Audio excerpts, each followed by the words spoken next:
A little bit of Lions news going on at the moment. Let's talk about Marvin Jones Jr. coming back. Let's talk a little bit about Big V and Levi Onwuzurike. So without any further ado, let's get started. So between all three of these things happening, obviously just a couple days ago, I think it was 2, maybe 3 days ago, Marvin Jones Jr. coming back to Detroit. Signs a 1-year deal, $3 million, up to $5 million with incentives. Perfect fit. Perfect fit. Marvin Jones Jr. walked away in free agency 2 years ago with the Jags, right? And it was right during the overturn of the regime. It was when Dan Campbell, Brad Holmes come into Detroit. It was after that terrible Matt Patricia experiment. And so for him, for Jones Jr., hey, Kenny Golladay walked away. Matt Stafford ends up getting traded. Like, it was just the accumulation of a perfect storm. Just an opportunity to move on, get paid elsewhere. So Jones Jr. coming back at a time where the Lions move off of DJ Chark signing with Carolina, Chark moving on from Detroit. Perfect opportunity to bring in Marvin Jones Jr., who we know is a reliable source, fits in perfectly just like that. And what's great about it is saying, hey, he doesn't need to be wide receiver 1. He doesn't need to be wide receiver 2. Shoot, he could just fly by as a 3 or 4 option. That speed, that versatility, really opening up Khalif Raymond a little bit more. Quite frankly, the move is perfect for what we're looking to do, especially when you have guys like St. Brown and Jameson Williams. Like, if that's going to be your 1-2 combo, and then you still have Josh Reynolds, you still have, like, the wide receiver core is pretty stout, and it's an area that I love. I'm excited about it. So break out your Marvin Jones Jr. jerseys if you still got them. Get ready because Jones Jr. is back. Again, I love that it's an incentive-laden contract. It always just, to me, it makes the most sense. It makes the most sense because then it gives the guys something else to fight for other than just the W. So, love that he is back. From there, sounds like Big V is doing well. Sounds like we have some progress since that back surgery, which he underwent last year. However, according to Holmes, according to Campbell, but Holmes said he's in a good place. We actually got some recent reports back that he's in a really good place. And we felt confident about doing the deal and glad to have him back. So Big V coming in here, who played in 15 games in 2021, missed all last season with the back surgery, with the back injury.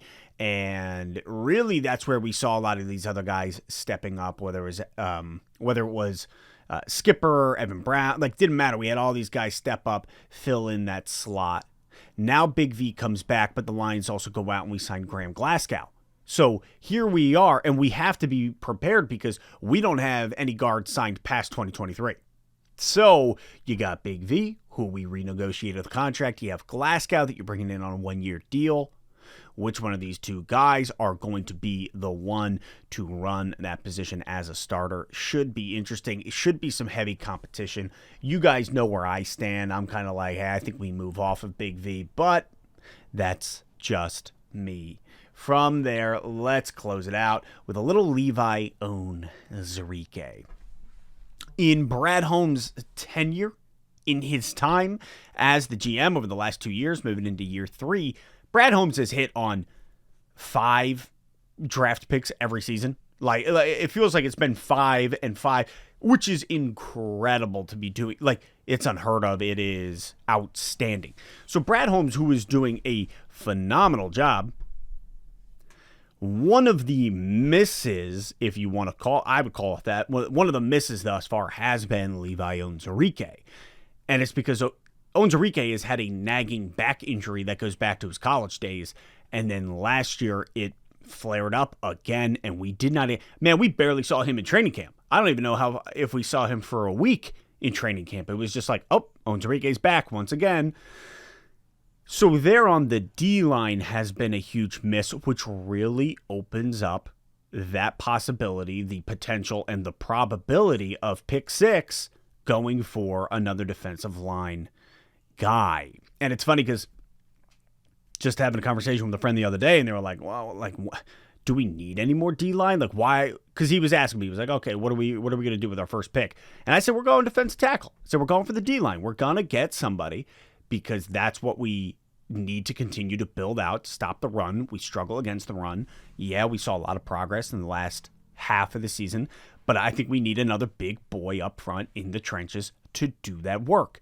Because, yeah, as much as we have Kaminsky and Buggs, these two guys, Ali McNeil, Josh Pascal, Aiden Hutchinson, James Houston, as much as we have this stellar crew that is growing, that's getting better, never hurts to have more, never hurts to have depth. And with pick 6, you could bring in somebody good. And that's where there is a lot of potential for one Jalen Carter to land in Detroit, especially with everything that is surrounding him outside of the football life.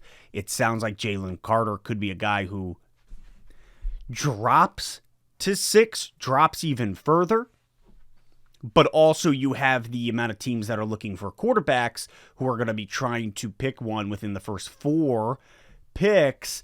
Jalen Carter could be there at 6.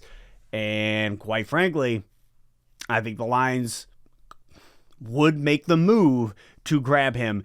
And looking at the kid's skills, looking at his potential, looking at what he's got, and hearing Dan Campbell and Brad Holmes both talk about Carter, talking about they had a conversation with a teammate, and that teammate saying some interesting things. The way Dan Campbell made it sound, I was like, this is weird. I don't know exactly what you're saying.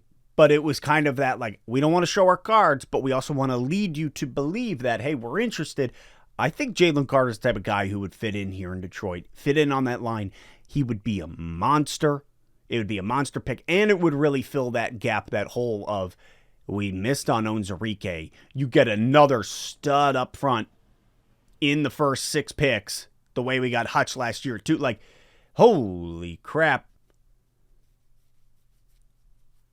It'd be dirty. So, I could see the Lions making the move for Jalen Carter. It would be a huge pickup. Levi Onwuzurike sounds like... Is he coming back? I don't know. I think we might never see him play again. It's very possible, especially if we go and get Jalen Carter. It could be the end of Onwuzurike's days here in Detroit. So, that is it. That is the news for today. Those are some of my thoughts kind of going into it. I love the Marvin Jones Jr. pick, Big V. I'm like, let's move off of him, save some money. I like Graham Glasgow a lot. A lot of people are like, well, look what he did in Denver. It wasn't good. Yeah, well, there were a lot of problems in Denver. There were a lot of problems, and with the whole Russell Wilson thing, you're talking about a guy who's extending the play, allowing more opportunity for hold. But that's a whole different conversation that I'm not getting into. And then Levi Onwuzurike, possibly on the out. Jalen Carter as a potential 6th pick. The draft will be interesting. Lions have 5 picks in the top 81, 88 picks. Insane. And I know we haven't talked much about draft. It's because y'all know I don't like to talk about it till April, because it's all hearsay until after free agency. There's no reason to talk about it other than hype. It's like, why am I going to talk about Christmas in July? I'm not gonna. It's pointless. Now, come November, time to get excited. So, that might not make sense. I know a lot of people like to put out 100 mock drafts. I think they're a waste of time. Just me. Wait until April, then you can actually start doing it, because the free agency period has gone through. You know what your team is targeting, what they're not targeting anymore. Look at the amount of cornerback work that the Lions made. The amount of cornerback, and I am saying CB, corner, not quarter, cornerback moves that the Lions made between Mosley, Sutton. Like, I would have suspected that the Lions were going to go and get a corner at 18. Now I don't know. So we'll get into it. This is getting fun. Happy April. That is it. That is it for today. This has been another time in which I talk to you via cyberspace. I hope it's been fun. ? Exclamation mark.